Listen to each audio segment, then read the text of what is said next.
Hi అండి. అందరికీ నమస్కారం. Welcome to my channel. ఈ వీడియోలో ఏపీ ప్రభుత్వ పెన్షనర్లందరికీ ఇప్పుడే అందిన తాజా వార్త అండి. పూర్తి వివరాలు వీడియోలో తెలుసుకుందాం. వీడియోని ఎక్కడే గాని స్కిప్ చేయకుండా చివరి దాకా చూడండి. అప్పుడే ఇన్ఫర్మేషన్ పూర్తిగా అర్థమవుతుంది. వీడియో చూస్తున్న ప్రతి ఒక్కరు వీడియోకైతే లైక్ చేయండి ఫ్రెండ్స్. వీడియోని తోటి ఉద్యోగ పెన్షన్ మిత్రులతో అయితే షేర్ చేయండి. కొత్తగా మన ఛానల్ చూస్తున్నవారు ఇంకా ఎవరైనా సబ్స్క్రైబ్ చేసుకోకుంటే వెంటనే మన ఛానల్‌ని సబ్స్క్రైబ్ చేసుకోండి. దీని ద్వారా నేను చేసే లేటెస్ట్ వీడియోస్ అన్నీ మీ వరకు రీచ్ అవుతాయి. ఇక ఆలస్యం చేయకుండా వివరాల్లోకైతే వెళ్ళిపోదాము. సో ఫ్రెండ్స్ ఇక విషయానికొచ్చినట్లయితే కేంద్ర ప్రభుత్వం ఈ నెల 25 తేదీన లోక్సభలో, 27 తేదీన రాజ్యసభలో పెన్షన్ రూల్స్‌కు సంబంధించి కొన్ని సవరణలు చేసింది. ఆ సవరణలను ఆర్థిక బిల్లులో చేర్చి ఆమోదించుకుంది. సో, ఈ బిల్లు ఆమోదం పొందిన తర్వాత రూల్స్ మారినట్లు లేవని అయితే చెప్తున్నారు. మరి ఏమైందనేది చూద్దాము. కొంతమంది తలమాసిన విశ్లేషణను అందిస్తూ ఇది ఎవరు తీశారు? అసలు రూల్స్ చదివారా? చదవకుండా ఎలా మాట్లాడతారంటే అయితే వ్యాఖ్యానించారు. తర్వాత ఎయిత్ పే కమిషన్ ఖచ్చితంగా పెన్షన్ పెంచుతుందా అని కొందరు భద్రంగా ఎనిమిదవ వేతన సంఘం ఖచ్చితంగా పెన్షన్ రివిజన్ ఇస్తుంది అనైతే నమ్ముతూ ఉన్నారు. మరికొందరు ఇది ఫేక్ అంటూ నిర్ధారిస్తున్నారు.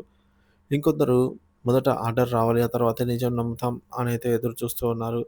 చట్ట సవరణలో అసలు ఏముంది? ఆర్థిక బిల్లులో చేర్చబడినటువంటి రూల్ నంబర్ 149 క్లాజ్ 4 ప్రకారంగా the norms, principle and method of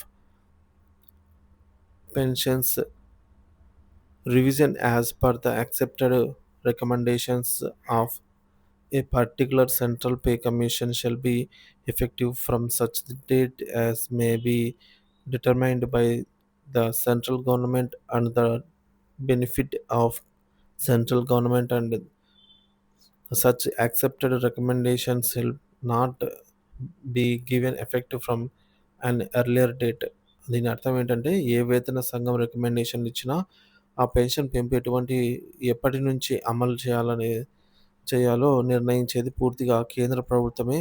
ఇకపై పాత తేదీలకు తిరిగి వర్తింపజేయడం ఉండదు అనైతే దీని అర్థము.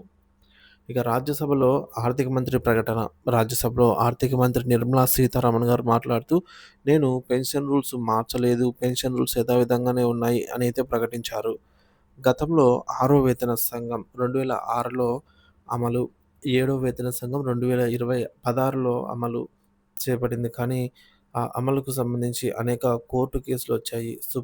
సుప్రీంకోర్టులో ఒక్కొక్క కేసుకు ఒక్కొక్క తీర్పు రావటం వల్ల కేంద్ర ప్రభుత్వం ఈ సవరణను చట్టరూపం తీసుకురావాల్సి వచ్చింది. సో, పెన్షనర్ల అసంతృప్తి మరియు ప్రజాస్వామిక దృక్పథం. ఎమ్మెల్యేలు, ఎంపీలు సొంతంగా పెంచుకుంటే ఎవరు అడుగుతున్నారు? చాలామంది ఎమ్మెల్యేలు వాళ్ళ తమ తమ జీతాలు, పెన్షన్‌లు వారు స్వయంగా నిర్ణయించుకుంటున్నారు. పెన్షన్‌ల వల్ల దేశం నాశనం అవుతుందని చెప్పే మేధావులు ఇప్పుడు మౌనం వహిస్తున్నారని అయితే విమర్శించారు. ఇక జయప్రకాష్ నారాయణ గారి విశ్లేషణ. ఆయన చెప్పిన దాని సారాంశం, ప్రజలు ఎవరిని ఎన్నుకున్నారో దానిపైనే అందరి జీవితం నాణ్యత అంటే ఆధారపడి ఉంటుంది. సో, మంచి వ్యక్తులను ఎన్నిక చేయండి. మీరు ఎన్నిక చేసిన వాళ్ళే తమ జీతాలు పెంచుకుంటున్నారు. ఇప్పుడు బాధపడటం మీ తప్పిదం అనైతే జయప్రకాష్ నారాయణ గారైతే చెప్పారు. ఎయిత్ పే కమిషన్‌పై ప్రజాభిప్రాయం. ఎనిమిదో వేతన సంఘం టర్మ్ ఆఫ్ రెఫరెన్స్‌లో పెన్షన్ రివిజన్ ఉండే అవకాశం ఉంది. కానీ ఇది ఇప్పటివరకు ప్రకటించబడలేదు. మరికొందరు ఆగండి, వెయిట్ చేయండి. రూల్స్ పూర్తిగా వస్తాయి. తర్వాత నిర్ణయాలు తీసుకుందాం అని అంటున్నారు. ఇక నాలుగోది, పాత పెన్షనర్ల హక్కులు కోల్పోయారా అంటే, సో, ఆర్థిక బిల్లులో ఉన్నటువంటి 149 క్లాజ్ 4 ప్రకారంగా పాత తేదీ నుంచి పెన్షన్ పెంపు అమలు చేయాల్సిన అవసరం లేదు. అంటే కేంద్ర ప్రభుత్వం ఎప్పుడు పెంచాలనుకుంటే అప్పటి నుంచి పెంచవచ్చు. ఆర్థిక బిల్లులో పెన్షన్ మార్పు చేర్చాల్సిన అవసరం ఏమిటి? అంటే పెన్షన్ రూల్స్ మార్చలేదు అని ఆర్థిక మంత్రి నిర్మలా సీతారామన్ గారైతే అన్నారండి.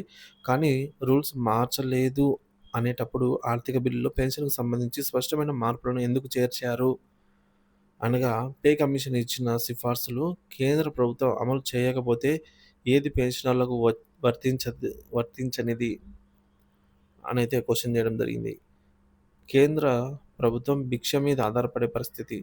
ఇంతకుముందు వేతన సంఘం సిఫార్సులు ఇచ్చిన వెంటనే అది పెన్షనర్లకు కూడా వర్తిస్తుందని ప్రజలు భావించేవారు. ఇప్పటి తర్వాత కేంద్ర ప్రభుత్వం ఒక ప్రత్యేక నిర్ణయం తీసుకున్నప్పుడే పెన్షన్ పెరుగుతుంది.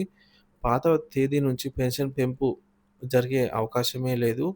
పెన్షనర్లు తమ హక్కును కోల్పోయి కేంద్ర ప్రభుత్వం ఇవ్వకపోతే ఇక పెన్షన్ పెరగదు అనే స్థితికి వెళ్ళిపోయారు.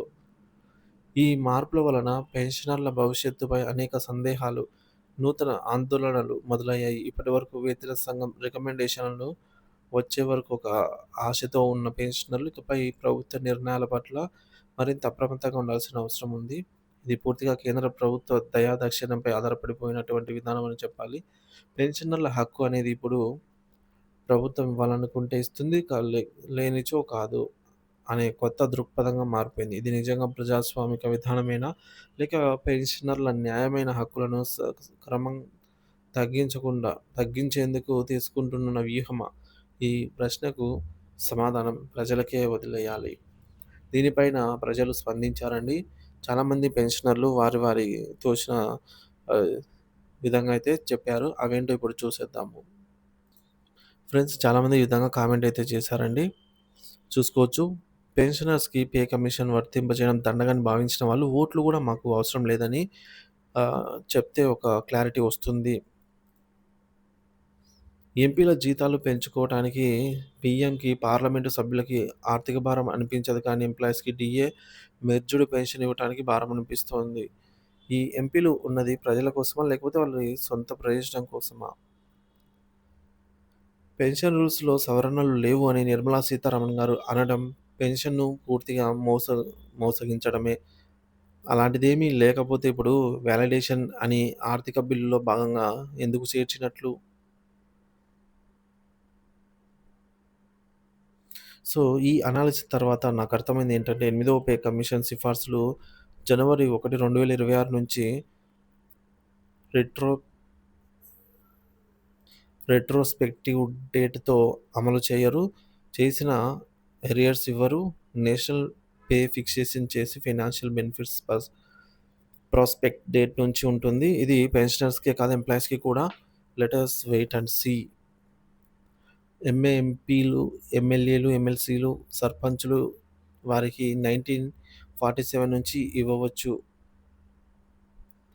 ఎమ్మెల్యేకి ఓటు వేసేటప్పుడు వారి బుద్ధి బాగానే ఉంది. తర్వాత మారితే ఏమి చేయగలము? రెండోసారి ఓడించము. Why old and new pensioners question arise. This is very in injustice likely DA 18 months stopped by government is also injustice. All the pensioners irrespective of new and old pensioners must and should raise voices. Seniors, super seniors are the victims. This kind of action required to protest. My observation is avoid to arrears that the revision may be implemented from the implementation day. Thank you for information.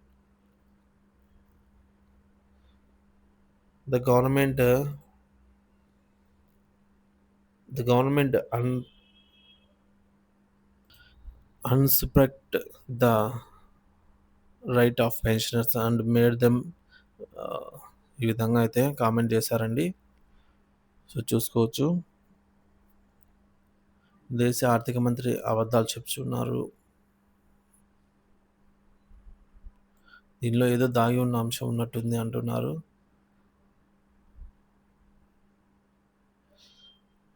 చూసుకోవచ్చు. So దీనిపై మీ అభిప్రాయాన్ని కూడా comment ద్వారా తెలియజేయండి friends. Thank you for watching this video.